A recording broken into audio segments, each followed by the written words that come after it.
Hello students, hope you all are well. In today's lecture, we will discuss chapter number 2, binary system.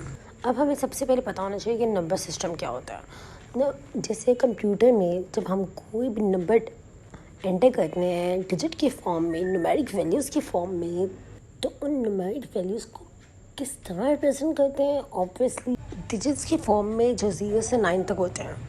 अब computer में ना number system को represent करने के लिए डिफरेंट तरीके होते हैं और उन्हीं को नंबर सिस्टम कहा जाता है।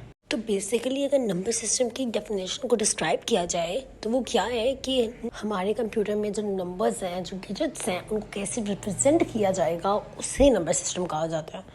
बुक में नंबर सिस्टम की 3 टाइप्स दी हुई हैं। अब आगे 1 बाय 1 वो डिस्कस करेंगे। तो पहली टाइप कौन सी दी हुई है? Decimal number system. अब डेसिमल नंबर सिस्टम क्या होता है? 0 से 9 तक। अब 0 से 9 का मतलब ये नहीं कि सिर्फ 0 to 9 ही हम लिख सकते हैं। 0 से 9 का मतलब है कि जितने भी नंबर्स आज तक हैं वो सब इंक्लूड हैं 0 से 9 में। जैसे कि अगर फॉर एग्जांपल अगर मैंने 15 लिखना है तो 0 से 9 के अंदर 1 भी है और 0 से 9 के अंदर 5 भी है। जैसे कैलकुलेटर की एग्जांपल दूँ, कैलकुलेटर में हम अगर 100 लिखना चाह रहे हैं तो ऑब्वियसली कैलकुलेटर में 100 नहीं लिखा हुआ, बट हम 100 उसके अंदर लिख सकते हैं। क्यों? क्योंकि हमारे पास 1 भी होता है और ज़ीरोज़ भी हैं। तो इससे क्या होता है कि कैलकुलेटर में हमने जितने भी डिजिट्स एंटर करने होते हैं हम एंटर कर सकते हैं। अब इसकी बेस 10 होती है और बेस 10 किस तरह होती है कि जैसे 0 to 9 है तो 1 से 9 तक 9 डिजिट्स होती हैं। अब 0 भी ऐड कर दें तो हमारे पास टोटल 10 डिजिट्स होते हैं इसमें। तो इसलिए इसकी बेस 10 होती है। और आगे हम इसकी एग्जांपल देखते हैं। फर्स्ट एग्जांपल क्या है? 892। अब 8 के साथ भी उसकी बेस 10 लगी है और ऐसे ही 9 और 2 के साथ भी जितने भी डिजिट्स हैं हर स्पेसिफिक डिजिट्स के साथ उसकी बेस आगे ऐड हुई है। अब नंबर सिस्टम की सेकंड टाइप पे आ जाते हैं जो है binary number system. First of all तो बाइनरी नंबर सिस्टम में 2 वैल्यूज़ होती हैं, 0 और 1। कंप्यूटर सिर्फ बाइनरी लैंग्वेज ही समझता है। तो जब भी हम कंप्यूटर में कुछ भी एंटर करते हैं वो फर्स्ट कन्वर्ट करते हैं बाइनरी लैंग्वेज में। अगर कंप्यूटर कन्वर्ट ना करे बाइनरी लैंग्वेज में तो कंप्यूटर हमें कभी आउटकम ही ना शो करवाए। अब जैसे बुक में बात की हुई है कि जो आपका नेम है हर अल्फ़ाबेट की भी एक बाइनरी स्टोर होती है कंप्यूटर के पास।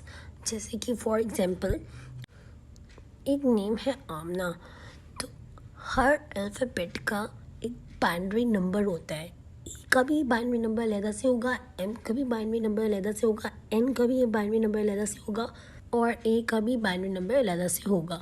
तो हर अल्फ़ाबेट का अलग से बाइनरी नंबर होता है। अब जैसे इन्होंने बताया हुआ है कि अब अल्फ़ाबेट है उसमें जो सबसे पहला वर्ड है ए, उसका एक अलग बाइनरी नंबर है, जबकि वही डेसिमल नंबर सिस्टम में उसकी जो वैल्यू है वो 65 है। अब आ जाते हैं लास्ट नंबर सिस्टम पे जो है हेक्साडेसिमल नंबर सिस्टम।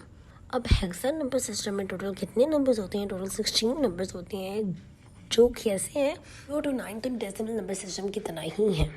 बट उसके बाद 9 के बाद से ए को 10 काउंट करेंगे, बी को 11 काउंट करेंगे, सी को 12 काउंट करेंगे, डी को 13 काउंट करेंगे, ई को 14 काउंट करेंगे और एफ को 15 काउंट करेंगे। तो एग्जाम्पल में भी 3F2 भी है तो एफ वहाँ पे किसको इंडिकेट कर रहा है? 15 को, और बी किसको इंडिकेट कर रहा है? 13 को। तो जब 9 से आगे जाएंगे हम लोग 10 को हम लोग 10 नहीं लिखेंगे, हम 10 को ए लिखेंगे। ऐसे ही 15 को हम 15 नहीं लिखेंगे हेक्साडेसिमल में, हम लोग एफ लिखेंगे। अब आ जाते हैं डिफरेंस पे। डेसिमल में और हेक्साडेसिमल में क्या डिफरेंस है? डेसिमल में 10 यूज़ होते हैं सिंबल्स और हेक्साडेसिमल में 16 डिफरेंट सिंबल्स यूज़ होते हैं। डेसिमल में 0 to 9 ही होंगे, बट हेक्साडेसिमल में 9 के बाद जो भी 10, 11, 12 बेसिकली हम कह दें कि 10 to 15 उनके लिए A to F यूज़ करेंगे। So that's it for today's lecture. Hopefully you like the lecture, hit the bell icon and subscribe my channel.